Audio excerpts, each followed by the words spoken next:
आगे रमजान आ रहा है। अगर आप तौबा करना चाहते हैं, अगर अपनी जिंदगी को चेंज करना चाहते हैं, अपने अंदर परिवर्तन लाना चाहते हैं, रमजान से अच्छा कोई मौका नहीं है। रमजान हमारी जिंदगी में चेंजिंग लाता है।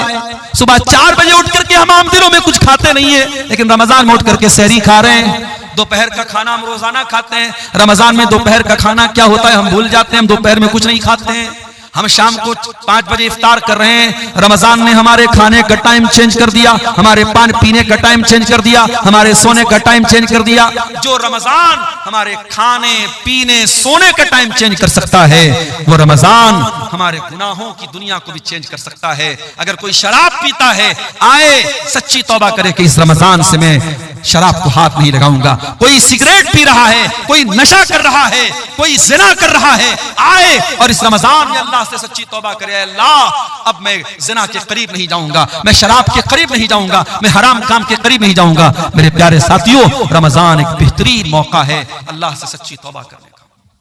और इसीलिए रमजान के आखिरी अशरे में जो एक रात आती है, जिस रात को अल्लाह ने खैरुम मिन अल्फि शहर 1000 महीनों से अफजल कहा है। 1000 महीना कितना होता है? 84 साल। एक रात की इबादत 84 साल से भी बेहतर है, उससे अफजल है वो रात रमजान के आखिरी अशरे की कोई रात है। हजरत आयशा ने पूछा, अय अल्लाह के नबी, अरअयता इन अलिमतु अय्य लैलतिन लैलतुल क़द्र, अय अल्लाह के नबी अगर मुझे पता चल जाए कि कौन सी रात कद्र की रात है, अगर मुझे मालूम हो जाए कि कौन सी रात शब कद्र है, मैं उसमें क्या पढ़ूंगी? आपने फरमाया, अय आयशा तुम ये दुआ पढ़ा करो, अल्लाहुम्मा इन्नका अफ़ुव्वुन तुहिब्बुल अफ़्वा फ़अफ़ु अन्नी, अय अल्लाह तू माफ करने वाला है, तू माफी को पसंद करता है, मुझको भी माफ कर दे। कितनी प्यारी दुआ है।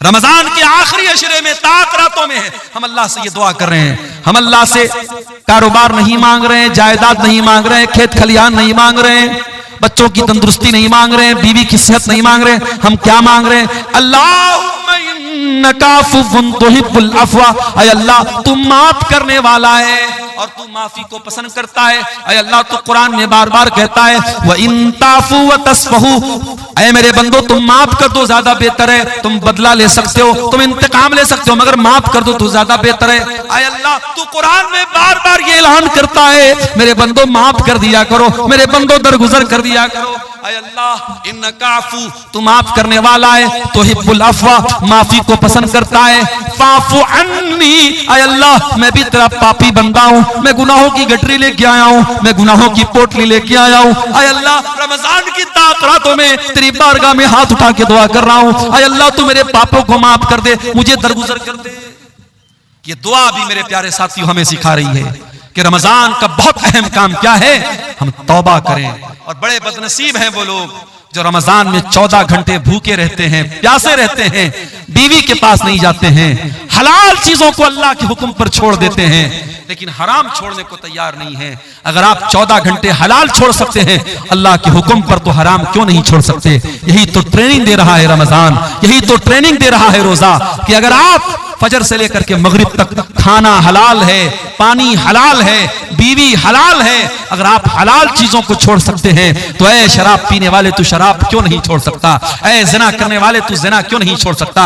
ऐ हराम रिलेशनशिप में अपनी जिंदगी बर्बाद करने वाले, अपने बीवी को धोखा देने वाले शौहर, अपने शौहर को धोखा देने वाली बीवी, तू क्यों नहीं हराम रिश्ते से तू तौबा कर सकती है? अगर तू अल्लाह के हुक्म पर हलाल को छोड़ सकती है तो हराम को क्यों नहीं छोड़ सकती है?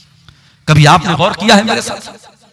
हम जब रमजान में रोजा रखते हैं, गर्मी का मौसम होता है, अभी तो फरवरी में रमजान शुरू हो रहा है, हमने तो अप्रैल और मई में भी रमजान देखा है, सख्त गर्मी में भी हमने रमजान का रोजा रखा है। जब गर्मी में रोजा आता है हम क्या करते हैं? सुबह फजर के टाइम हमने सहरी की है, जोहर का टाइम आया, हम मस्जिद में आए, वजू बनाने के लिए हमने पानी मुंह में डाला, कुल्ली के लिए पानी मुंह में डाला, हमने हलक बिल्कुल सूख के कांटा बना है, पानी मुंह में गया है, पानी के 2-4 कतरे अगर हलक के नीचे डाल ले, कौन देखने वाला है? कोई कैमरा तो नहीं लगा है यहां पे, हमारे बगल वाले को भी नहीं मालूम होगा कि हम कुल्ली करने के लिए मुंह में पानी डाल रहे, पानी अंदर जा रहा है, उसको भी नहीं पता चलेगा।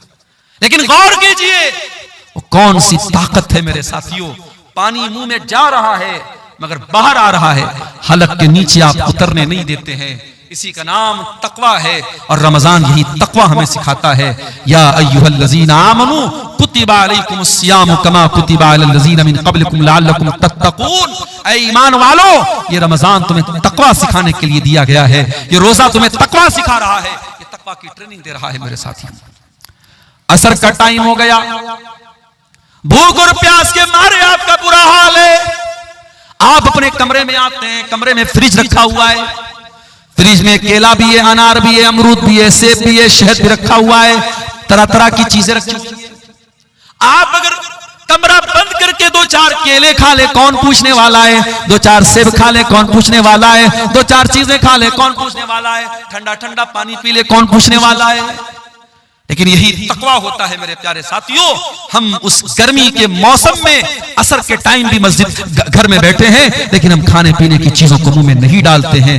मेरे अजीजों, मेरे भाइयों, मेरे बुजुर्गों, अगर रमजान हमें ये तकवा सिखाता है तो रमजान हमें तौबा भी सिखाता है। हम अल्लाह से सच्ची तौबा करें। जो नमाज नहीं पढ़ते हैं, आए और तौबा करें और इरादा करें कि इस रमजान से 5 टाइम की नमाज की पाबंदी शुरू करेंगे। और ऐसी वैसी पाबंदी नहीं, नमाज से ऐसी पाबंदी नमाज की होनी चाहिए कि एक टाइम की भी नमाज छूटे तो ऐसा लगे कि हाँ, जिंदगी में कुछ मिस हो गया, कुछ छूट गया। बगैर नमाज के सुकून न मिले, बगैर नमाज पढ़े नींद ना आए, ऐसा ताल्लुक मेरे प्यारे साथियों नमाज से हमारा हो जाए। और कोशिश ये कीजिए कि रमजान में 5 टाइम की नमाज जमात से पढ़िए, बिला मजबूरी की आप जमात मत छोड़िए। और अजान की आवाज सुनते ही सारा काम बंद, सारी चीजों को पेंडिंग में डाल दीजिए, पहले मस्जिद में आइए और कोशिश कीजिए कि हर नमाज में आप वक्त के पहले मस्जिद में पहुंच जाएं, ताकि जब इमाम अल्लाह अकबर कह करके नमाज शुरू करे, जब पहली तकबीर हो तो आप पहली तकबीर में शामिल हो जाएं। अल्लाह के प्यारे नबी फरमाते हैं, लौ यअलमुन नासु मा फी निदाई वस्सफ़िल अव्वल, अगर लोगों को पता चल जाए कि इकामत में शामिल होने का क्या सवाब है और पहली सफ में शामिल होने का क्या सवाब है, तो लोगों को अगर पर्ची डाल के आना पड़े और कुरान अंदाजी करके आना पड़े तो पर्ची डाल करके आएंगे, मगर पहली सफ में जगह पाएंगे। मेरे प्यारे साथियों, रमजान में एक टाइम की नमाज भी न छूटनी पाए, ये हम कोशिश करें। और हम ये भी कोशिश करें कि रमजान की रातें, दिन में तो हम भूखे प्यासे रहते हैं और रात में बैठ करके मोबाइल पर कोई फिल्में देख रहा है, कोई गाने सुन रहा है, कोई चैटिंग कर रहा है, वो हालात हमारे साथ नहीं होने चाहिए। रमजान की रातों को भी हम बचा करके रखें। और खास तौर से जब रमजान का आखिरी अशरा आ जाए, जिसमें ताक रातों में हमें शब कद्र को तलाश करने का हुक्म है।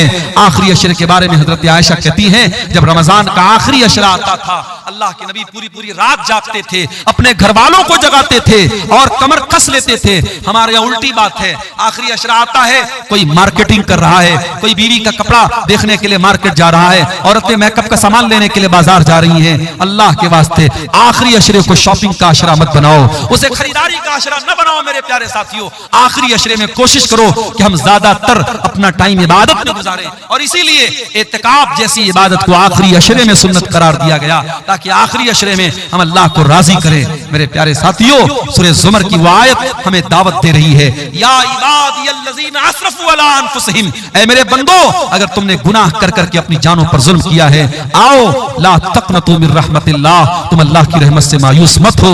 इन्नल्लाह यग़फ़िरुज़्ज़ुनूब जमीआ, अल्लाह तुम्हारे सारे पापों को, सारे गुनाहों को माफ कर देगा। इन्नहु हुवल गफूरुर रहीम, अल्लाह बहुत बख्शने वाला, रहम करने वाला है। मेरे अजीजों, रोजे की इससे बढ़ के क्या फजीलत होगी कि जन्नत के 8 दरवाजे हैं और जन्नत के 8 दरवाजे में एक दरवाजा जिसका नाम बाबुर रैयान है, वो खास रोजेदार के लिए। और ये भी याद रखिए, रोजा एक सीक्रेट इबादत है। हम जब रोजा रखते हैं, हम हकीकत में रोजा है कि नहीं ये सिर्फ हम जानते हैं, हमारा अल्लाह जानता है। हम चाहे तो रोजा हम ना रखें और बिल्कुल होंठ हमारा सूखा रहे, चेहरा बिल्कुल उतरा रहे और लोगों को देख के लगे कि ये बहुत बड़ा रोजेदार है, तो रोजा मेरे और अल्लाह के बीच का मामला है। इसीलिए अल्लाह के नबी फरमाते हैं, अल्लाह ताला कहता है, अस्सौमु ली व अना अजज़ी बिही, तमाम नेकियों का सवाब मैं 10 गुना से लेकर के 700 गुना तक देता हूं, मगर रोजे का सवाब क्या दूंगा मैं अभी क्लियर नहीं कर रहा हूं, क्योंकि बंदा रोजा मेरे लिए रखता है। यदो तामहु व शराबहु व शहबतहु मिन अजली, बंदा मेरे लिए खाना छोड़ता है, पानी छोड़ता है, बीवी हलाल है, बीवी के पास नहीं जाता है। जब मेरा बंदा मेरे लिए अपनी हलाल चीजों को छोड़ रहा है तो मैं क्या बदला दूंगा, मैं अभी क्लियर नहीं करूंगा। ये आखिरत में पता चलेगा, ये कयामत के दिन पता चलेगा कि रोजे का बदला क्या मिलेगा। तो रोजा एक ऐसा अमल है मेरे प्यारे साथियों, इसका सवाब अल्लाह ताला ने सीक्रेट रखा है। इसलिए हमें और आपको रोजा हर हाल में रखना है। और ये भी याद रखिए, लड़कियां अगर बड़ी हो गई हैं, और लड़की कब बालिग होती है इस्लाम में? जब लड़कियों को पीरियड आने लगे। जब लड़की को पीरियड आने लगा तो शरीयत की नजर में वो बालिग है। अब आप उसको कंपलसरी रोजा रखवाइए। कुछ लोग 15-15 साल की लड़कियां हो जाती हैं और वो स्कूल जा रही है, कहते रहे मौलवी साहब हमारी लड़की तो अभी छोटी है, स्कूल जा रही है, उससे रोजा तोड़वा देते, रोजा नहीं रखते। हराम है ये। अगर आपकी बेटी को, अगर वो शरीयत की नजर में बालिग हो चुकी है, वो स्कूल जा रही है, कॉलेज जा रही है, कुछ भी, ये अल्लाह ताला के बहाना नहीं चलेगा, उसको रोजा रखना पड़ेगा मेरे साथियों। रोजा माफ नहीं होगा। हाँ, अगर औरत पीरियड में है तो वो रोजा वो नहीं रखेगी, बाद में पूरा करेगी। अगर पैदाइश के बाद जो औरत को खून आता है, अगर वो आ रहा है तो वो रोजा नहीं रखेगी, बाद में रखेगी। औरत अगर प्रेग्नेंट है और रोजा रखने से बच्चे को नुकसान है तो वो रोजा नहीं रखेगी, उस रोजे की बाद में वो कजा करेगी। अगर बच्चे को दूध पिला रही है औरत, और अगर उस हालत में वो बच्चे को दूध पिला रही है, अगर उस हालत में रोजा रखेगी तो उसकी सेहत को नुकसान हो रहा है, तो वो उस रोजे की कजा बाद में करेगी। लेकिन बाकी आप बिला किसी उज्र के, मजबूरी के अगर आप रोजा छोड़ते हैं तो ये जायज नहीं है। कुतिबा अलैकुमुस्सियाम, अल्लाह ने रोजे को फर्ज करार दिया है। वल्लज़ीना ला यदऊना मअल्लाहि इलाहन आखर, रहमान के बंदे, अल्लाह के बंदे, अल्लाह के मुत्तकी बंदे वो हैं जो अल्लाह के साथ किसी और को नहीं पुकारते, शिर्क नहीं करते। वल्लज़ीना ला यदऊना मअल्लाहि इलाहन आखर, अल्लाह के मुत्तकी बंदे अल्लाह के साथ किसी और को नहीं पुकारते। वला यक़्तुलून नफ्सल्लती हर्रमल्लाहु इल्ला बिल हक़्क़ि, और वो किसी निर्दोष की हत्या नहीं करते, किसी बेकसूर को कत्ल नहीं करते। वला यज़्नून, और वो जिना भी नहीं करते। ये 3 बड़े बड़े पाप हैं इस्लाम की नजर में। द टॉप 3 क्राइम्स इस्लाम की नजर में। 3 बड़े बड़े पाप कौन है? शिर्क करना, हत्या करना और जिना करना। इसीलिए अल्लाह के प्यारे नबी से जब पूछा गया कि सबसे बड़ा गुनाह कौन सा है, अय्यु ज़म्बि आज़मु इंदल्लाह, अल्लाह के नजदीक सबसे बड़ा गुनाह क्या है, तो आपने क्या फरमाया? अन तजअल लिल्लाहि निद्दन व हुवा खलक़क, सबसे बड़ा गुनाह यह है कि तुम अल्लाह के बराबर किसी को ठहराओ जबकि अल्लाह ने तुमको पैदा किया। फिर पूछा गया अल्लाह के नबी उसके बाद सबसे बड़ा गुनाह क्या है? आपने फरमाया अन तक़्तुल वलदक खशियता अन यतअम माक, अपनी औलाद को कत्ल कर दो, अपनी औलाद को मार डालो, अपनी औलाद की हत्या कर दो इस डर से कि वो तुम्हारे साथ खाएगी।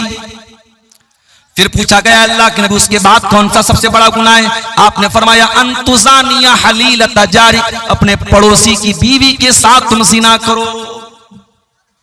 ये 3 बड़े बड़े गुनाह हैं, शिर्क करना, कत्ल करना, ज़िना करना।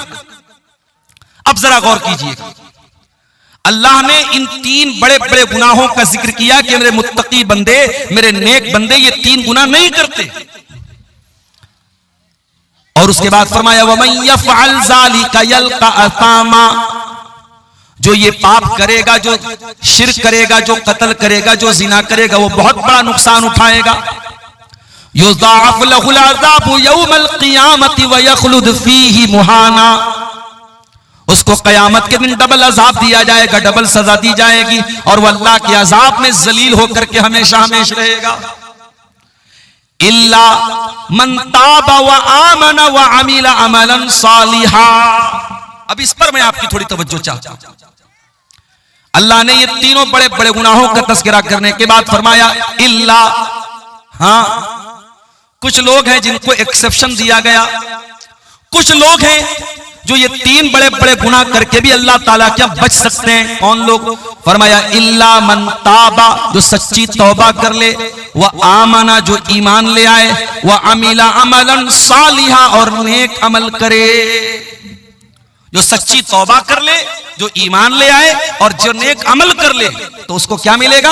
फ़उलाइका युबद्दिलुल्लाहु सय्यिआतिहिम हसनात, अल्लाह ताला उनके पिछले तमाम गुनाहों को नेकियों में बदल देगा। व कानल्लाहु गफूरर रहीमा, और अल्लाह से कोई हिसाब लेने वाला नहीं है, अल्लाह से कोई पूछताछ करने वाला नहीं है, अल्लाह के फैसले पर कोई ऑब्जेक्शन करने वाला नहीं है। अल्लाह तो गफूरुर रहीम है। ये उसकी रहमत देखिए मेरे साथ। आपने अल्लाह को नाराज करने वाले टॉप 3 क्राइम किए हैं, शिर्क किए हैं, ज़िना किए हैं, कत्ल किए हैं। लेकिन अगर आप सच्ची तौबा कर लें, अपने आप को सुधार लें, अपने अमल को बदल लें, तो अल्लाह का क्या वादा है? अल्लाह सिर्फ माफ करने का वादा नहीं कर रहा है, अल्लाह कह रहा है मेरे बंदे तू सच्ची तौबा कर ले, हम तेरे पिछले तमाम गुनाहों को डिलीट कर देंगे, उसे इरेज कर देंगे, उसे मिटा देंगे और गुनाहों की जगह हम नेकियां लिख देंगे। अल्लाह अकबर। उस रब की करीमी देखो मेरे साथी, उस रब की रहमत देखो कि वो हम गुनहगारों पर कितना मेहरबान है कि हम सच्ची तौबा कर ले तो अल्लाह हमारे गुनाहों को माफ करने को भी तैयार है और हमारे गुनाहों को नेकियों में बदलने के लिए भी तैयार है। आइए एक और हदीस भी आपको पढ़ के सुनाता हूं। सही मुस्लिम की रिवायत है, जब बंदा कोई गुनाह करने का इरादा करता है, अल्लाह ताला फरिश्तों से कहता है कि ऐ मेरे फरिश्तों, जब तक मेरा बंदा गुनाह न कर ले उसके नाम आमाल में गुनाह न लिखा जाए। बंदा अगर नेकी का इरादा करता है, रात को तहज्जुद पढ़ने का इरादा करता है, नींद लग गई, सो गया, तहज्जुद में नींद नहीं उठ पाई, लेकिन सिर्फ पक्का इरादा करके सोया था, अल्लाह ताला फरिश्तों से कहता है मेरा बंदा पक्का इरादा करके सोया था, अज़्म मुसम्मम करके सोया था, मेरे बंदे के नाम आमाल में एक नेकी लिख दो।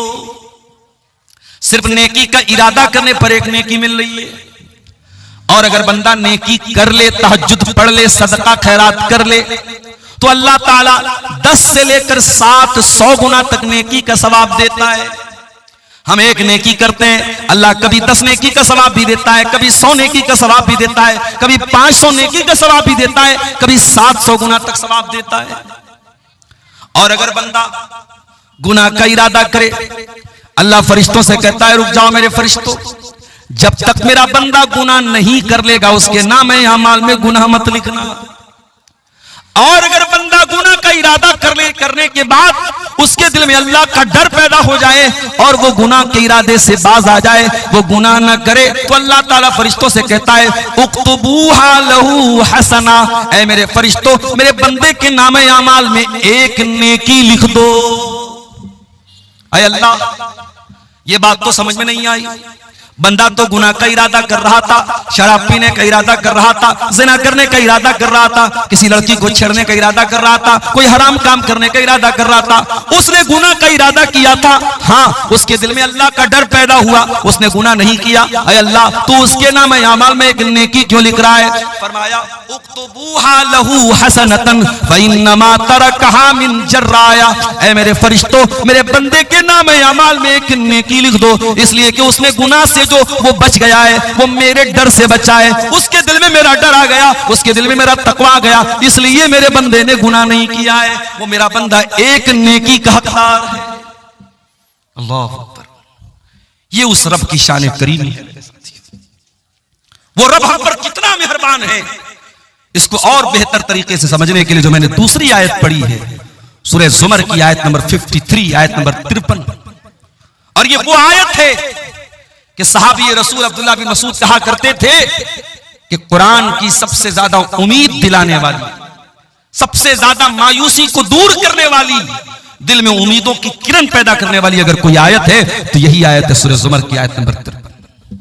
आइए जरा उस आयत पर भी हम एक नजर डालते हैं।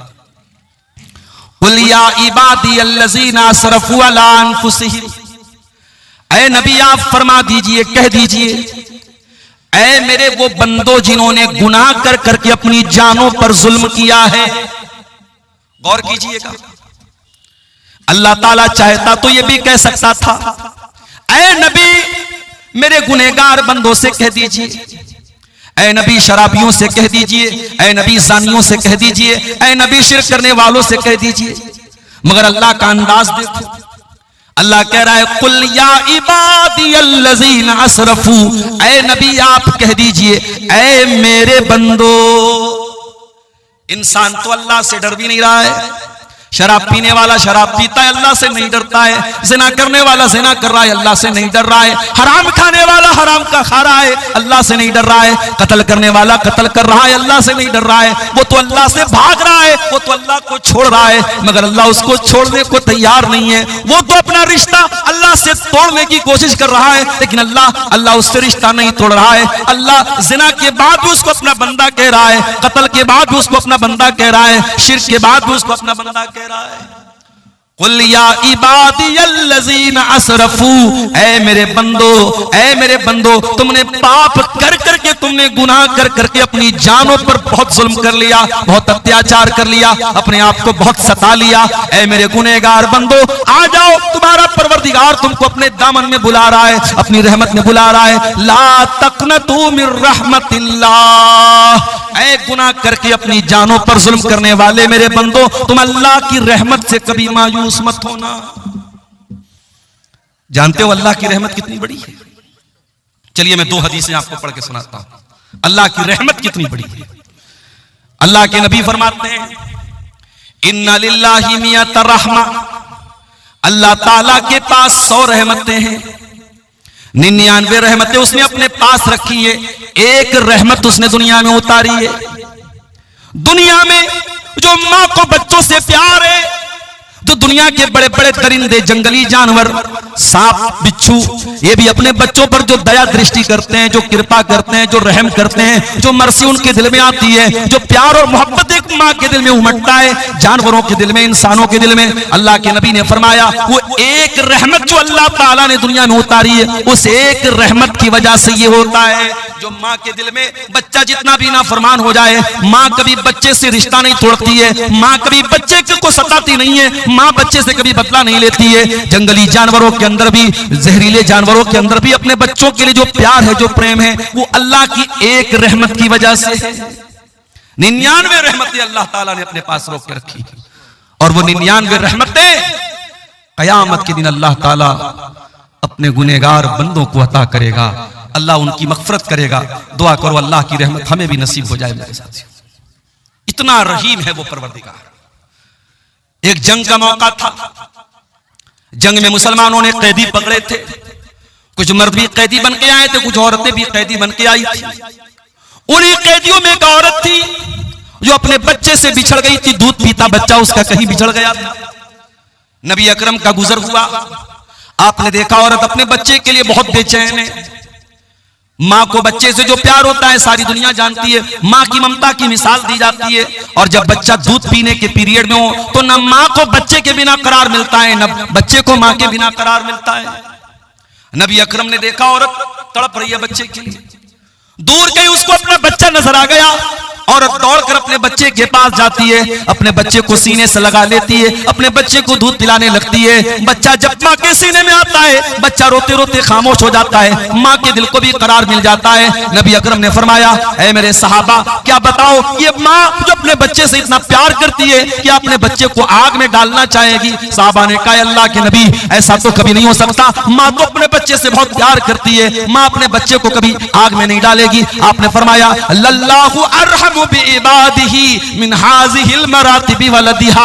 ऐ मेरे सहाबा, इस औरत को अपने बच्चे से जो प्यार है, इस औरत को अपने बच्चे से जो प्रेम और मोहब्बत है, उससे कहीं ज्यादा मोहब्बत अल्लाह ताला अपने बंदों से करता है। अल्लाह अपने बंदों को जहन्नम की आग में डालना नहीं चाहता है, लेकिन बंदे अल्लाह की इतनी नाफरमानियां करते हैं, शिर्क करते हैं, कत्ल करते हैं, जिना करते हैं, और फिर तौबा भी नहीं करते हैं, इसलिए अल्लाह ताला जहन्नम की आग में डालेगा। वरना अल्लाह ताला तो बहुत रहीम है, अपने बंदों को जहन्नम की आग में वो नहीं डालना चाहता।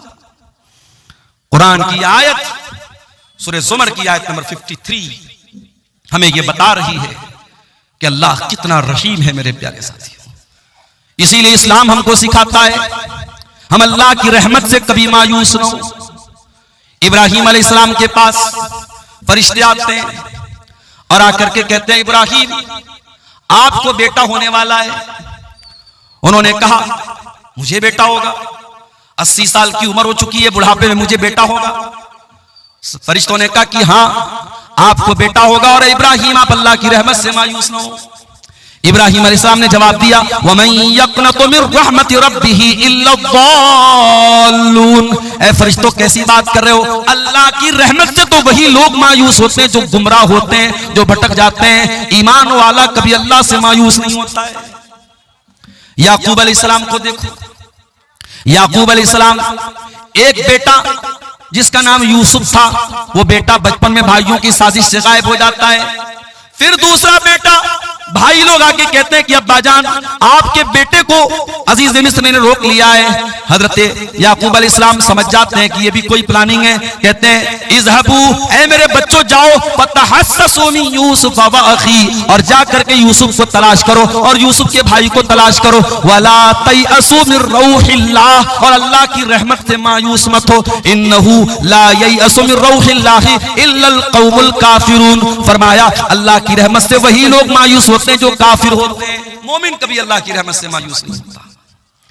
इसीलिए जो कुरान का तरीका है वो अल्लाह के अजाब का डर भी हमारे दिल में होना चाहिए और अल्लाह की रहमत की उम्मीद भी हमारे दिल में होनी चाहिए। इसीलिए पांचों टाइम की नमाज में जब हम सूरह फातिहा पढ़ते हैं तो हम अल्लाह ताला के अजाब को भी याद करते हैं, उसकी रहमत को भी याद करते हैं। हम कहते हैं अल्हम्दुलिल्लाहि रब्बिल आलमीन अर्रहमानिर रहीम मालिक यौमिद्दीन। तमाम तारीफ़ें उस अल्लाह के लिए हैं जो सारी कायनात का रब है, जो बहुत मेहरबान है, बहुत रहम वाला है और बदले के दिन का मालिक है। वो डे ऑफ जस्टिस का मालिक है, वो इंसाफ के दिन का मालिक है। वो इंसाफ भी करेगा, वो बंदों को उनके अमाल का बदला भी देगा। हमें अल्लाह के अज़ाब का डर भी होना चाहिए और उसकी रहमत की उम्मीद भी होनी चाहिए। इसीलिए अर्रहमानिर रहीम भी कहा गया और मालिक यौमिद्दीन भी कहा गया। तो कुरान की आयत दुनिया के तमाम गुनहगारों को दावत दे रही है। ऐ शराब पीने वालों, ऐ ज़िना करने वालों, ऐ कत्ल करने वालों, ऐ गलत कामों में अपने हाथों को मुलव्विस करने वालों, ला तक़नतू मिन रहमतिल्लाह, तुम अल्लाह की रहमत से मायूस मत होना। लोग कहते हैं सुबह का भूला शाम को लौट जाए, उसे भूला नहीं कहते, लेकिन दुनिया वाले फिर भी माफ नहीं करते हैं। शराबी अगर सुधर भी जाए तो ताना मारने वाले ताना मार देते हैं, अरे ये तो पहले शराब पिया करता था। कोई बुरा इंसान नेक बन जाए, दुनिया वाले कभी न कभी ताना मार देते हैं, अरे तुम्हारे पहले की जिंदगी क्या हमें मालूम नहीं है, तुम पहले कैसे थे। उसके माजी को याद दिला दिला करके, उसकी पिछली जिंदगी को याद दिला दिला करके लोग ताना मारते हैं। मगर अल्लाह तू कैसा करीम है, तू कैसा रहीम है, तू क्या ऐलान कर रहा है। फरमाया मेरे बंदो इन्नल्लाह यग़फ़िरुज़्ज़ुनूब जमीआ, तुम सच्ची तौबा तो कर लो, तुम अल्लाह से माफी तो मांग लो, तुम अल्लाह के सामने अपने आंसुओं को बहा तो लो, तुम अल्लाह के सामने गिड़गिड़ा तो लो। अल्लाह तुम्हारे तमाम गुनाहों को माफ करने को तैयार है। अल्लाह एक बार भी पलट के पिछले गुनाहों का तुमसे कोई हिसाबो किताब ना लेगा, एक बार पलट करके तुम्हारी पिछली जिंदगी का नाम भी ना लेगा। अल्लाह सारे गुनाहों को माफ कर देगा। इन्नहू हुवल गफूरुर रहीम, अल्लाह बहुत बख्शने वाला, बहुत रहम करने वाला है। कुल या इबादियल्लज़ीना अस्रफू अला अनफुसिहिम, ऐ मेरे बंदो जिन्होंने गुनाह करके अपनी जान पर जुल्म किया है। अच्छा, अल्लाह ने यह क्यों कहा कि गुनाह करके अपनी जान पर जुल्म किया है? इसमें भी एक सबक है। जब हम कोई पाप करते हैं, जब हम कोई गुनाह करते हैं तो दूसरों का नुकसान नहीं करते, हम पहले अपना नुकसान करते हैं। दुनिया का हर गुनहगार, दुनिया का हर पापी, दुनिया का हर गलत काम करने वाला सबसे पहले अपने आप को नुकसान पहुंचाता है। गुनाहों का असर उसकी अपनी जिंदगी पर भी पड़ता है। आज ज़िना करने वाले क्यों एड्स की बीमारी का शिकार हो रहे हैं, आज शराब पीने वाले क्यों कैंसर के मरीज हो रहे हैं, आज तंबाकू खाने वाले क्यों कैंसर हॉस्पिटलों में भरे पड़े हैं, आज नमाज न पढ़ने वाले क्यों अल्लाह की रहमतों से दूर हैं। मेरे प्यारे साथियों, जब आप गुनाह करेंगे, जब पाप करेंगे, उसका सबसे पहला नुकसान आपको खुद सहना पड़ेगा। हमारे बाप आदम, हमारी माँ हव्वा आराम से जन्नत में रहते थे। अल्लाह ने खुली छूट दी थी, तुम्हें जो खाना है खा लो, जो पीना है पी लो, आराम से जन्नत में रहो। वला तक़रबा हाज़िहि शजरता फतकूना मिनज़्ज़ालिमीन, ऐ आदम ऐ हव्वा, जन्नत में कुछ भी खा सकते हो, बस एक पेड़ है, उस पेड़ के करीब मत जाना। कौन सा पेड़ था भाई? उसका नाम नहीं बताया गया, और नाम नहीं बताया गया तो हमें जानने की जरूरत भी नहीं। बाज़ लोग बिला वजह ऐसे सवालात ज्यादा करते हैं जिसका कोई मतलब नहीं। मौलवी साहब, वो कौन सा पेड़ था जो आदम अलैहिस्सलाम को अल्लाह ताला ने खाने से मना किया? आपको क्या करना भैया, खाना है आपको? क्यों पूछते हो? इमाम अबू हनीफा रहमतुल्लाह अलैह के उस्ताद थे इमाम इब्राहिम नखई। उनसे किसी ने पूछा कि इब्लीस कुंवारा है या शादीशुदा है, और अगर इब्लीस शादीशुदा है तो उस इब्लीस की बीवी का नाम क्या है? उन्होंने कहा माफ फरमाइए, मैं इब्लीस की शादी में गया नहीं था। अजीब व गरीब सवालात लोग करते हैं। एक आदमी बीड़ी पी रहा है, सिगरेट पी रहा है, और मुझसे आके पूछ रहा है मौलवी साहब वो हाबिल काबिल में जो झगड़ा हुआ था इस लड़की की वजह से, उस लड़की का नाम क्या था? मैंने कहा आपको रिश्ता भेजना है उसके पास। अजीब व गरीब मसाइल लोग सवालात के नाम पर भी आज ऐसे सवालात करते हैं कि अल्लाह रहम फरमाए। मेरे प्यारे साथियों, सवाल वो कीजिए उलमा से जो आपके दीन और दुनिया से रिलेटेड हो, इसका कोई मतलब। बस अल्लाह ने मना कर दिया उस पेड़ के करीब मत जाओ, अल्लाह ने नाम नहीं लिया, हमें जानने की जरूरत नहीं। शैतान आया, वही शैतान जो अल्लाह से वादा कर चुका है,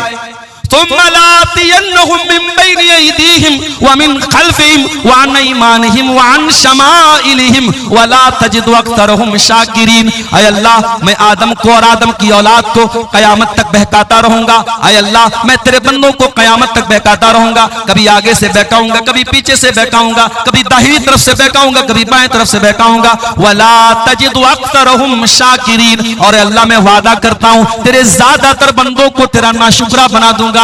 तेरे बंदों की मेजॉरिटी, तेरे बंदों की ज्यादातर संख्या तेरी नाफरमान हो जाएगी, तेरे साथ शिर्क करेगी, तेरी धरती पर पाप करेगी, तेरी नाफरमानी करेगी। शैतान तो वादा कर चुका था, और शैतान को अल्लाह ने यह अथॉरिटी दे दी थी कि ठीक है तू आदम को और आदम की औलाद को तू बहकाने की कोशिश कर सकता है। शैतान आया और उसने कहा ऐ आदम ऐ हुआ अला अदुल्लुकुम अला शजरतिल खुल्दी, ऐ आदम ये पेड़ जिसके करीब जाने से अल्लाह ने मना किया है, ये पेड़ कोई मामूली पेड़ नहीं है, ये अमृत का पेड़ है, ये हमेशा हमेशा तुम्हें जिंदगी देगा। इस पेड़ का फल तुम खा लोगे तो हमेशा हमेशा रहोगे। अच्छा, एक बात ये पता चली कि इंसान की जो नेचुरल ख्वाहिश होती है कि उम्र लंबी मिल जाए, ये इंसान की जो नेचुरल ख्वाहिश है ये आदम अलैहिस्सलाम के अंदर थी। शैतान ने हजरत आदम को बहकाने के लिए रास्ता कौन सा अपनाया, हथियार कौन सा चुना? कहा कि आदम ये पेड़ ऐसा है, अमृत का पेड़ है, इसको खा लोगे कभी मौत नहीं आएगी। तो लंबी जिंदगी की जो तलब होती है वो आदम के अंदर भी थी। कहा आदम इस पेड़ को खा लो तुम हमेशा हमेशा रहोगे। लेकिन शैतान को यह भी पता था आदम इतनी जल्दी मेरी बात नहीं मानेंगे। वकासमहुमा इन्नी लकुमा लमिनन नासिहीन, शैतान ने कसम खा के कहा ऐ आदम मैं अल्लाह की कसम खा के कहता हूं मैं तुम्हारी खैर खाही चाहता हूं। पता ये चला अल्लाह वालों को अल्लाह के नाम पे आसानी से बेवकूफ बनाया जा सकता है। जो अल्लाह को मानने वाला हो उसके सामने अल्लाह की कसम खा लो, वो बात मान लेगा, वो इकरार कर लेगा। शैतान ने अल्लाह की कसम खा के कहा ऐ आदम ऐ हव्वा मैं तुम्हारा बहुत बड़ा खैर का हूं, बहुत बड़ा तुम्हारा भलाई चाहने वाला हूं। कुरान कहता है फदल्लाहुमा बिगुरूर, शैतान ने हमारे बाप आदम को हमारी मां हव्वा को अपने शीशे में उतार लिया, उनसे वो पाप करवा दिया, उनसे वो गलती हो गई और उन्होंने वो पेड़ का फल खा लिया। फलम्मा ज़ाक़ा शजरा, और जब दोनों ने उस पेड़ को सिर्फ चख लिया, खाया भी नहीं था, सिर्फ चखा था। हाय हाय, खाया भी नहीं, अल्लाह ने अकला नहीं कहा, अल्लाह ने जाका कहा, यानी आदम और हव्वा ने बस उस पेड़ को जरा सा टेस्ट किया था।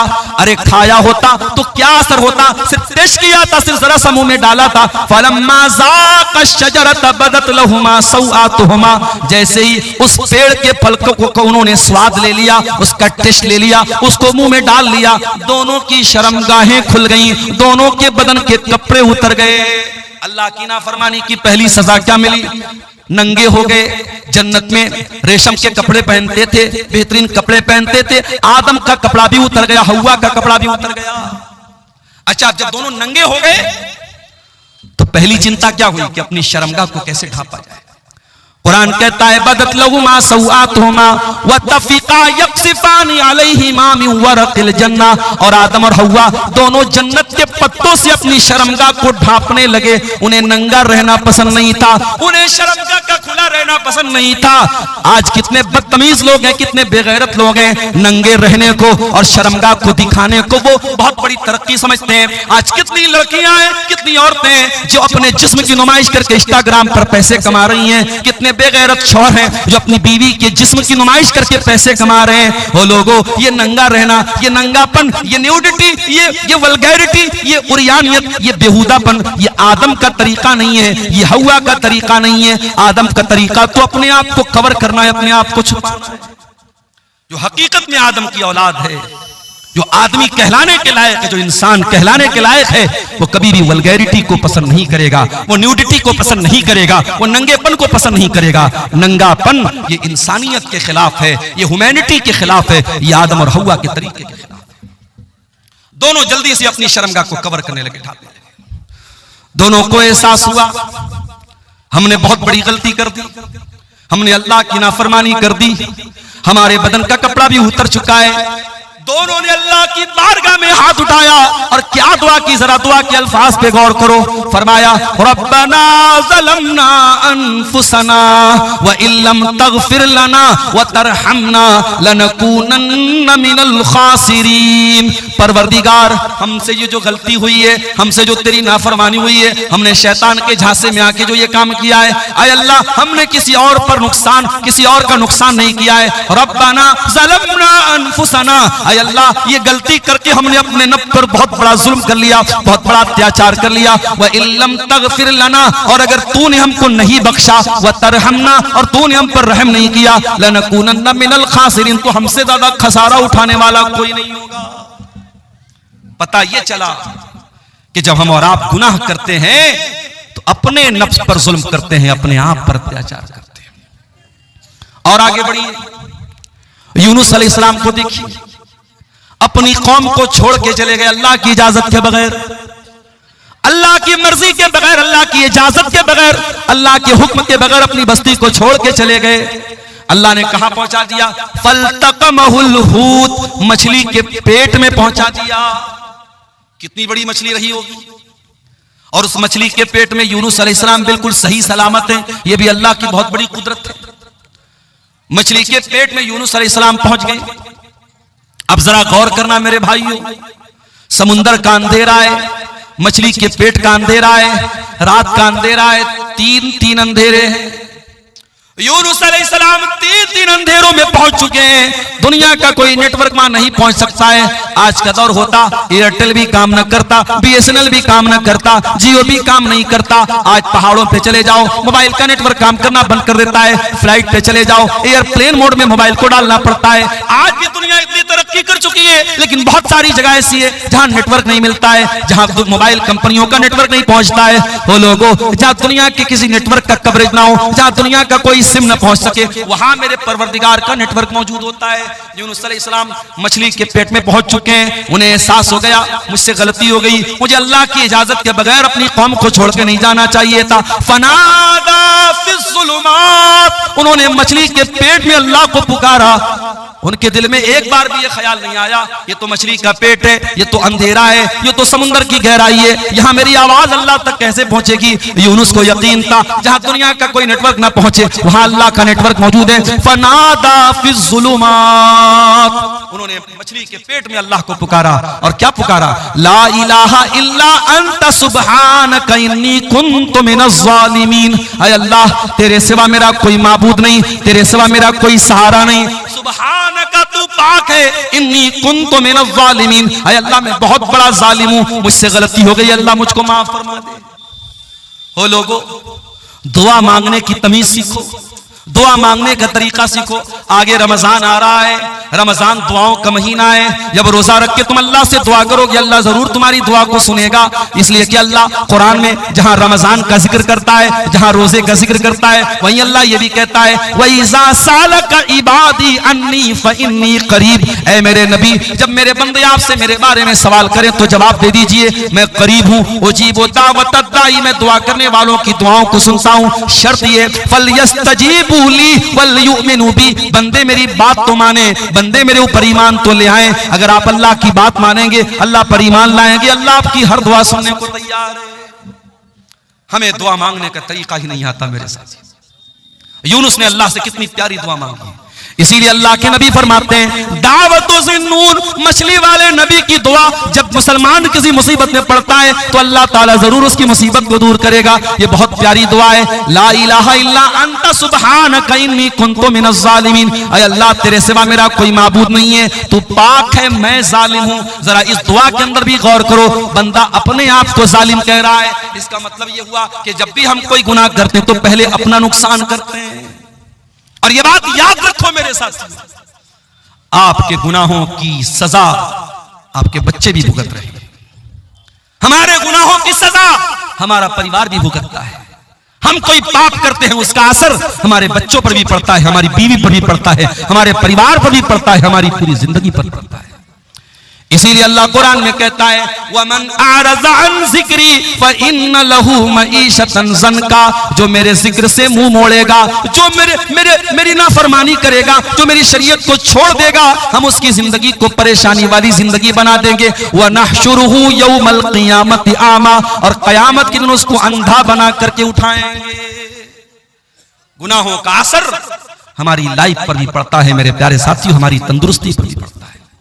इसीलिए अल्लाह कह रहा है, कुल या इबादियल्लज़ीना असरफू।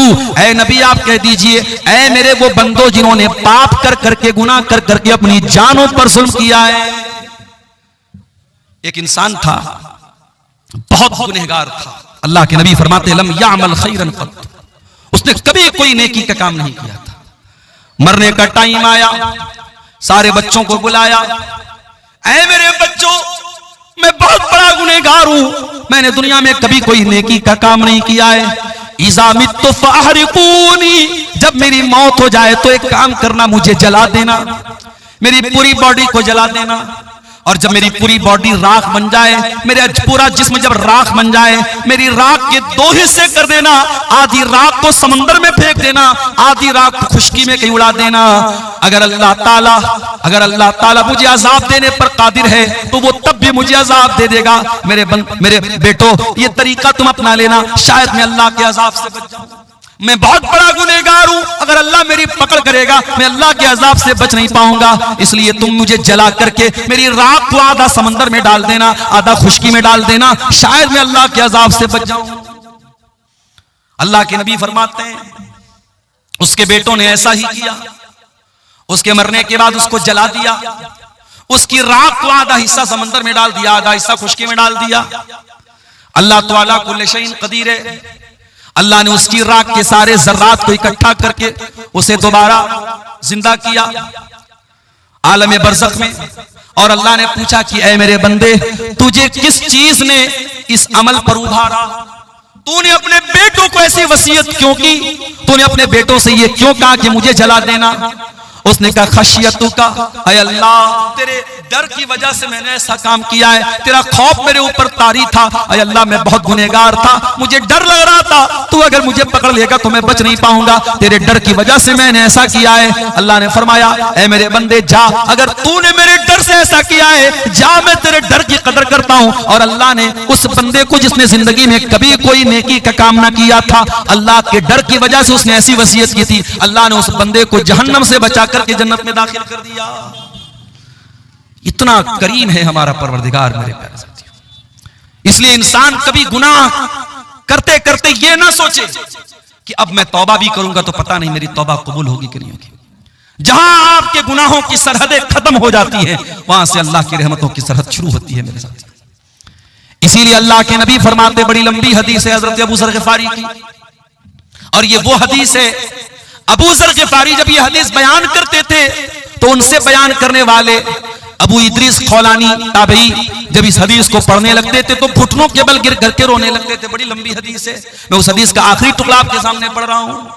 अल्लाह के नबी फरमाते कि अल्लाह ताला कहता है, ऐ मेरे बंदो, तुम में से जितने लोग पहले पैदा हुए, जितने बाद में आए, जितने इंसान हैं, जितने जिन्नात हैं, अगर सब मेरे पास आकर के मुझसे अपना अपना सवाल करें, अपनी अपनी मुराद मांगे, और सबको मैं उनकी मुराद दे दूं।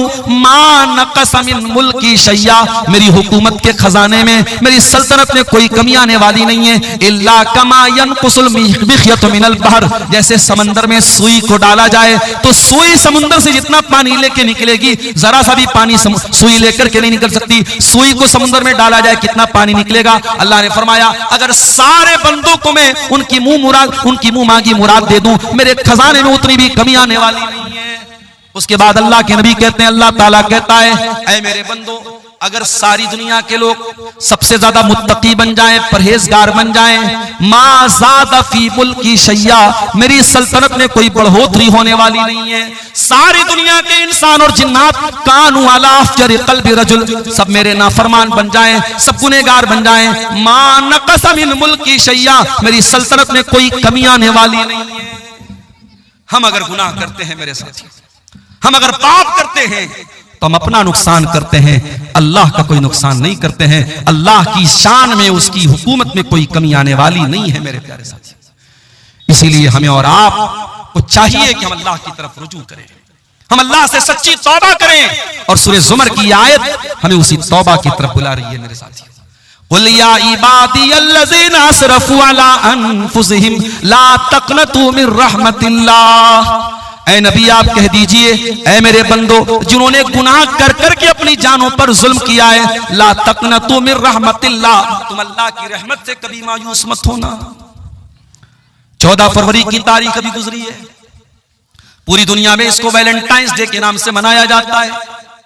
बहुत सारे लोगों ने उस दिन गलत काम भी किए, जिनाकारी का एक बाजार गर्म हुआ, वक्ती तौर पर गुनाह की लज्जत तो मिल गई, लेकिन याद रखो मेरे प्यारे साथियों, गुनाह वक्ती तौर पर तो लज्जत दे देता है, लेकिन परमानेंटली इंसान के लिए बहुत नुकसानदेह साबित होता है। ये जिना करने वाले, ये हराम काम करने वाले, ये नाजायज ताल्लुकात बनाने वाले, ये वक्ती तौर पर तो जरूर थोड़ी लज्जत पा लेते हैं, मगर परमानेंट तौर पर, दायमी तौर पर वो अल्लाह की तरफ से बहुत बड़ी बेबरकती के शिकार हो जाते हैं। उनकी जिंदगी से बरकत खत्म हो जाती है, वो अल्लाह की रहमत से धुतकार दिए जाते हैं। कुरान की आयत उन जिना करने वालों को भी दावत दे रही है, ला तक़नतू मिन रहमतिल्लाह, अगर तुमने वाकई में जिना कर लिया है, तुमने शराब पी ली है, तुमने गलत काम कर लिए हैं, तुमने कोई गुनाह का काम कर लिया है, ला तक़नतू मिन रहमतिल्लाह, आओ तुम्हारा परवरदिगार तुमको तौबा की दावत देता है, आ जाओ अल्लाह से सच्ची तौबा कर लो, अल्लाह तुमको कबूल करने को तैयार है। आज तो हालात ये है, अदालत में अपराधी पकड़ा जाता है, झूठा गवाह ला करके अपराधी अपने आप को बचा लेता है, पैसे वाला होता है, जज से भी समझौता कर लेता है, वकीलों से, अच्छे वकीलों को हायर करके अपने आप को बचा लेता है। अल्लाह की अदालत में तो ऐसा होने वाला नहीं है मेरे साथी। अल्लाह की अदालत में ना झूठा गवाह आएगा, न कोई गलत सबूत आप लेकर आ पाएंगे। अल्लाह की अदालत में तो अल्लाह जबान पर मुहर लगा देगा। फरमाया अल यौमा नख्तिमु अला अफवाहिहिम व तुकल्लिमुना अयदीहिम व तशहदु अर्जुलुहुम बिमा कानू यक्सिबून, कयामत के दिन हम तुम्हारे मुंह पर मुहर लगा देंगे, तुम्हारा हाथ गवाही देगा, तुम्हारे पैर गवाही देंगे, तुमने हाथों से क्या क्या करतूत किए थे हाथ बोलेगा, तुमने पैरों से क्या क्या करतूत किए थे पैर बोलेगा। हत्ता इज़ा मा जाऊहा शहीदा अलैहिम समउहुम व अबसारुहुम व जुलूदुहुम बिमा कानू यामलून, कयामत के दिन जब तुम अल्लाह की बारगाह में आओगे, तुम्हारा कान भी तुम्हारे खिलाफ गवाही देगा। ओ कानों में एयरपॉड लगा करके दिन रात गाना सुनने वालों, ओ म्यूजिक में रातें बसर करने वालों, ओ बाइक चलाते हुए गाना सुनने वालों, ओ कार चलाते हुए गाना सुनने वालों, तुमने कानों से क्या क्या सुना है, ये कान कल कयामत के दिन गवाही देंगे। हत्ता इज़ा मा जाऊहा शहीदा अलैहिम समउहुम व अबसारुहुम, और फेसबुक की रील्स और इंस्टाग्राम के वीडियोस पर अपना टाइम बर्बाद करने वाले मेरे नौजवानों, अपनी आंखों से गंदी चीजें देखने वाले मेरे नौजवान साथियों, ये आंखें भी कयामत के दिन बोलेंगी, ये आंखें भी गवाही देंगी। और एक बात मैं बोलना चाहूंगा मेरे साथियों, क्योंकि रमजान अब सिर्फ 2 दिन की दूरी पर हमसे, हो सके तो 1 महीना के लिए ये रील्स की दुनिया से अपने आप को बाहर निकाल दो, ये रील्स कोई मामूली चीज नहीं है। ये रील्स गंदी फिल्मों से बड़ा किरदार अदा कर रही है, हमारे बच्चों को बर्बाद कर रही है, हमारी लड़कियों को बर्बाद कर रही है। इन रील्स को मेरे भाइयों रमजान की रातों को बर्बाद करने का जरिया मत बनाना, रमजान के दिनों को बर्बाद करने का जरिया मत बनाना। नेकी का मौसम आ रहा है, नेकी का महीना आ रहा है, हो सके तो कम से कम एक महीना फेसबुक और इंस्टाग्राम को छोड़ देना, रील्स को छोड़ देना। और अगर नहीं छोड़ते हो तो याद रखो ये आंखें भी कयामत के दिन गवाही देंगी और ये चमड़ी भी गवाही देगी। वक़ालू लिजुलूदिहिम लिमा शहिदतुम अलैना, और इंसान बोलेगा अपनी चमड़ी से कि तू कैसे गवाही दे रही है, तू कैसे बोल रही है। क़ालू अंतक़नल्लाहुल्लज़ी अंतक़ कुल्ल शै, इंसान की चमड़ी कहेगी कि अल्लाह ने हमको बोलना सिखाया है इसलिए आज हम बोल रहे हैं। तो दुनिया में हमारे झूठे गवाह हमें बचा लेंगे, मगर अल्लाह की अदालत में कोई झूठा गवाह नहीं होगा। वहां कान गवाही देगा, वहां आंखें गवाही देंगी, वहां हाथ गवाही देंगे, वहां पैर गवाही देंगे। इसलिए मेरे प्यारे साथियों, इससे पहले कि अल्लाह की अदालत में हमारा केस जाए, हम दुनिया में अल्लाह से सच्ची तौबा कर लें, हम अल्लाह के सामने माफी मांग लें। नबी अकरम के पास एक सहाबी आए, उनका नाम था माइस बिन मालिक अस्लमी। उन्होंने अल्लाह के नबी के पास आके कहा, अय अल्लाह के नबी, इन्नी असब्तु ज़िना, मैंने जिना कर लिया है, मैं शादीशुदा इंसान हूं, मुझसे जिना हो गया है, मुझे मालूम है शादीशुदा की इस्लाम में जिना करने की क्या सजा है। अय अल्लाह के नबी, मैं आखिरत में जिना की सजा नहीं पाना चाहता हूं, मुझे दुनिया में सजा दे दीजिए, मुझे पत्थरों से मार मार के खत्म कर दीजिए, मुझे रज्म कर दीजिए, मैं दुनिया की सजा झेलने को तैयार हूं, मैं आखिरत में यह सजा नहीं झेलना चाहता हूं।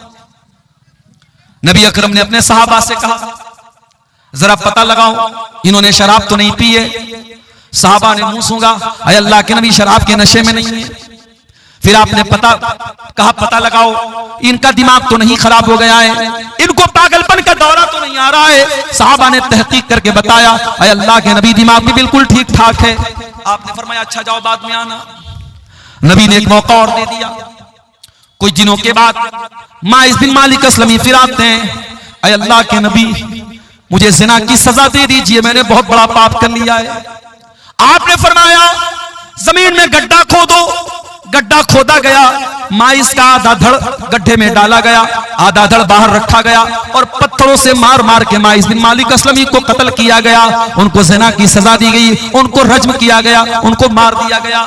जब माइस को यह सजा दी गई, आपने उनके मरने के बाद कहा इनको कफनाया जाए, मैं इनका जनाजा पढ़ाऊंगा। हजरत उमर फारूक ने कहा अल्लाह के नबी कैसी बात कर रहे हैं, एक ज़ानी का जनाजा आप पढ़ाएंगे, एक ज़िना करने वाले के जनाजे की नमाज आप पढ़ाएंगे। आपने फरमाया लक़द ताब तौबतन लौ ताबहा सबऊन मिन अहलिल मदीनति लवसियतहुम। ऐ उमर तुम्हें क्या मालूम ये इसने कितनी सच्ची तौबा की है। ऐ उमर ये चाहता तो अपने आप को बचा सकता था, कौन जानता था इसने ज़िना किया है। इसने आकर के मेरे पास सच्ची तौबा की है, इसने आकर के अपने गुनाह का इकरार किया है। ऐ उमर इसने इतनी सच्ची तौबा की है, अगर मदीना के 70 गुनहगार भी ऐसी तौबा कर लेते तो अल्लाह 70 गुनहगारों को माफ कर देता। नबी ने जनाजे की नमाज पढ़ाई और इस वाक़े के कुछ ही दिनों के बाद अल्लाह के रसूल के पास एक औरत आती है।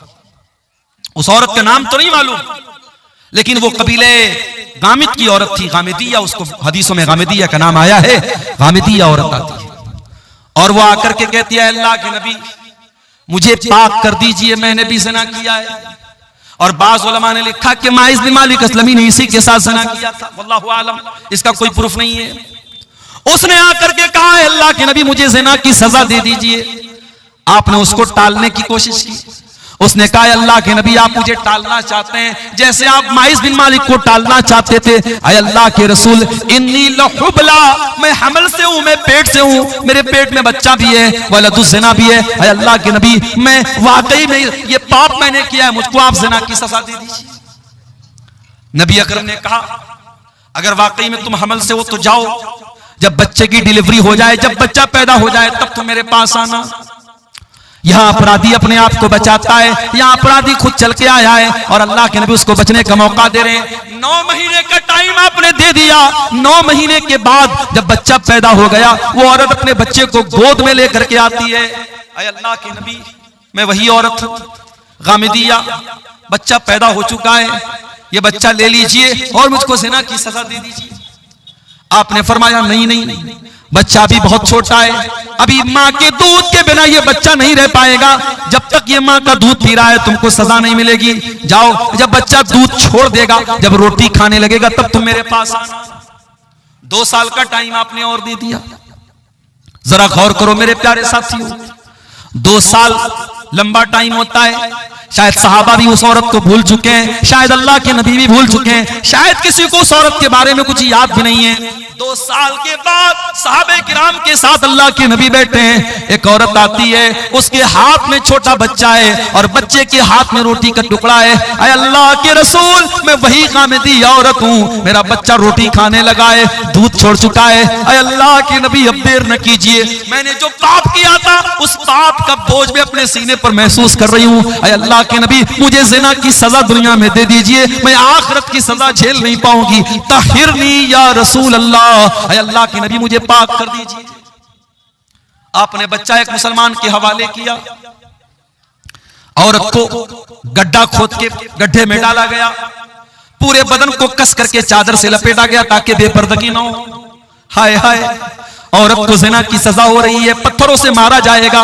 लेकिन इस्लाम औरत के पर्दे का कितना ख्याल रखता है कि सजा भी बेपर्दगी के साथ नहीं दी जाएगी। आज दुनिया वाले अपने आप को कहते हैं हमने औरत को बड़ी इज्जत दे दी। अरे तुमने क्या इज्जत दी? अमेरिका का वो आदमी जिसका नाम जेफरी एप्स्टीन है, जिसके नंगेपन की फिल्में आज दुनिया के सामने आ रही हैं, जो 6 साल से लेकर के 14 साल तक की बच्चियों के साथ रेप किया करता था।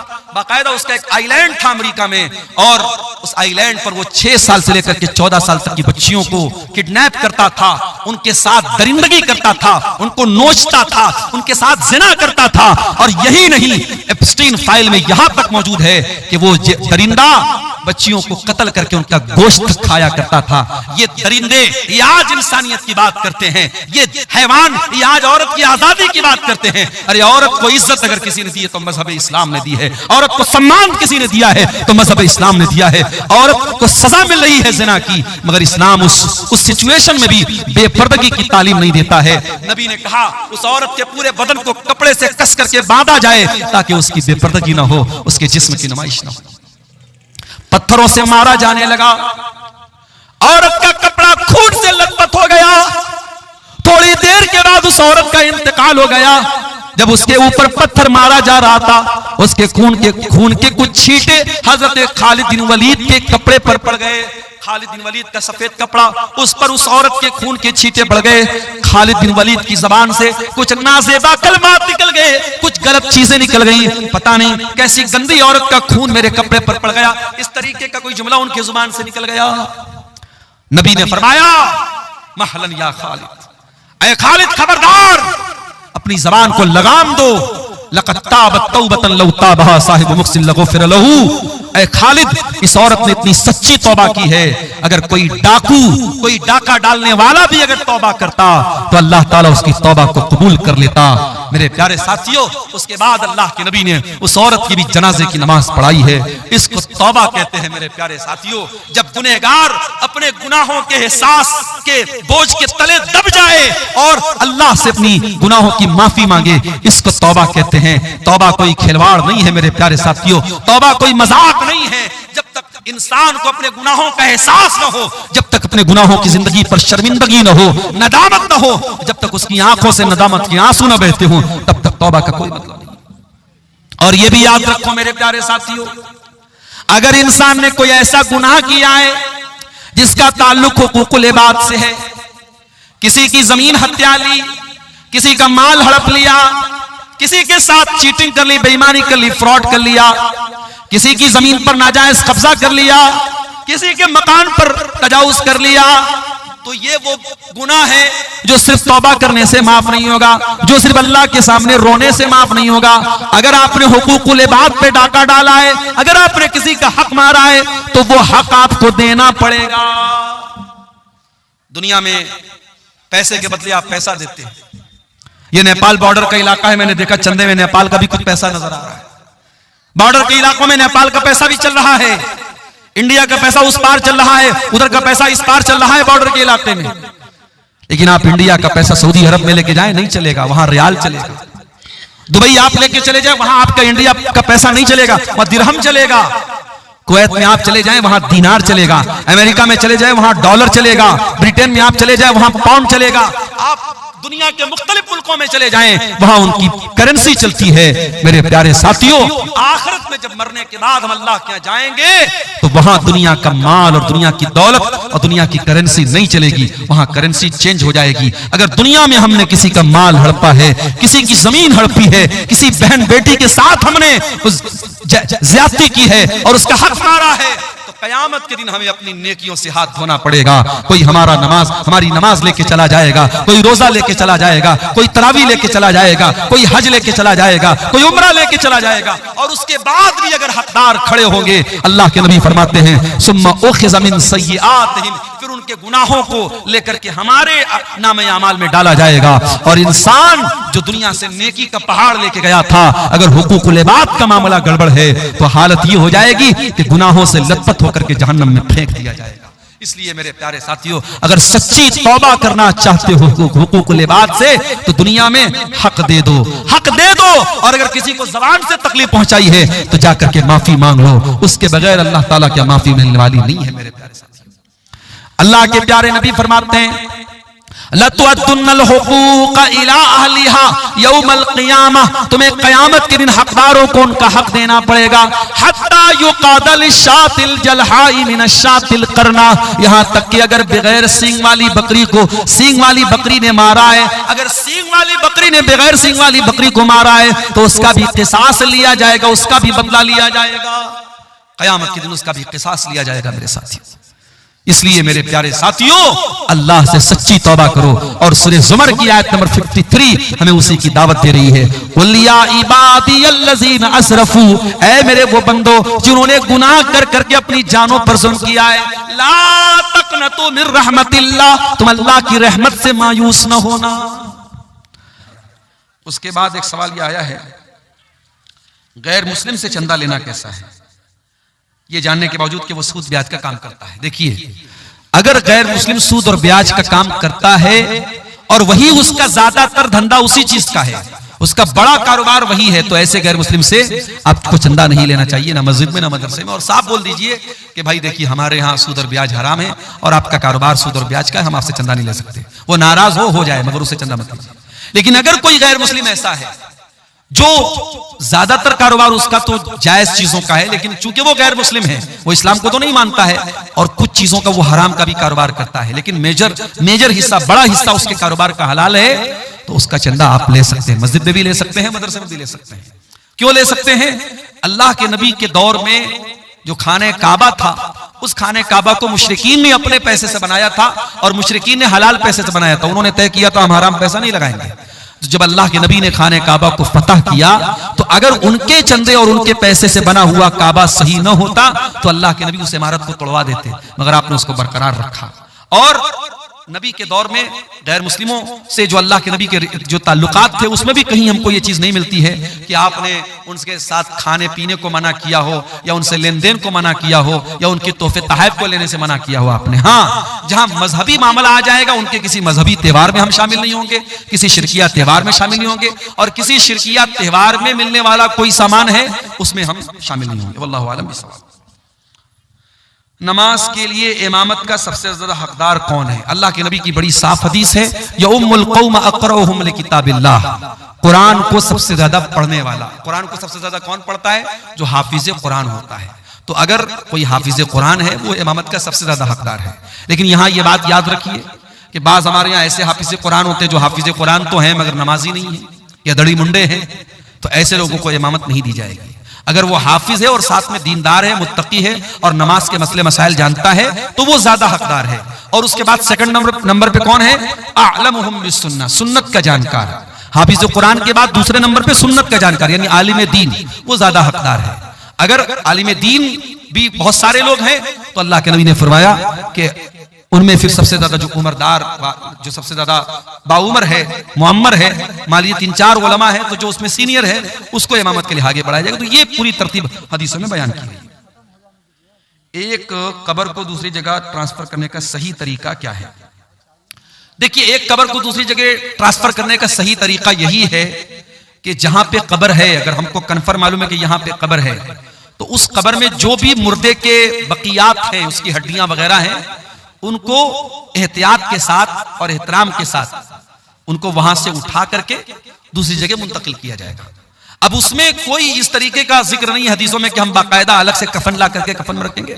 आप नॉर्मली भी उसको उठा करके दूसरी जगह दफन कर सकते हैं, लेकिन हाँ, किसी हड्डी वगैरह को तोड़ने की इजाजत नहीं है। उस कब्र में जो भी लाश के बकियात हैं, उनकी बेहुरमती और तौहीन करने की इजाजत नहीं है। और बहुत इमरजेंसी केस में ही एक कब्र को दूसरी जगह मुंतकिल किया जाएगा, बिला वजह ऐसा करना ठीक नहीं है। वल्लाहु आलम बिस्सवाब। तो ये चंद सवालात थे। अल्लाह ताला से दुआ है रब्बुल आलमीन हम सबको नेक अमल, अच्छी समझ की तौफीक अता फरमाए। इलाही आलमीन हमें सच्ची तौबा की तौफीक दे। आने वाले रमजान को हमारी जिंदगी का बेहतरीन रमजान बना दे। हाँ। अच्छा, माशाअल्लाह माशाअल्लाह। जयपुर के कुछ हमारे नौजवान साथी जो यही के, वो लोग जयपुर में जाके रहते हैं, माशाअल्लाह। अच्छा, रूस वाले हैं,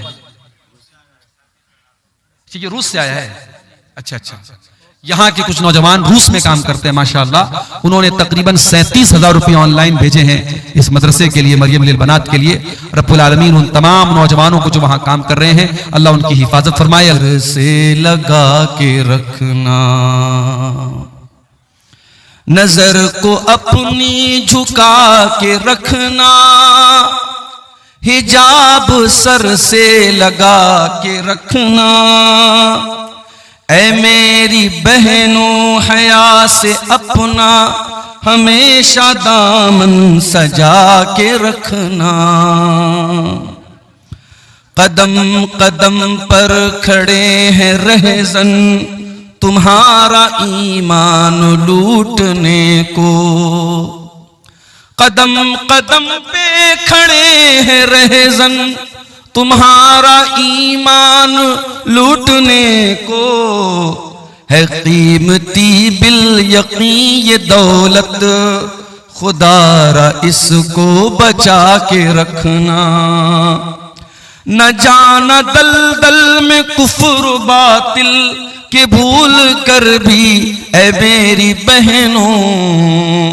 न जाना दल दल में कुफ्र बातिल की भूल कर भी ऐ मेरी बहनों। बहक न जाए कदम तुम्हारे, जरा संभल कर, जरा संभल के उठा के रखना। बड़े ही अरमा से पाला तुमको तुम्हारे माँ बाप ने यकीनन।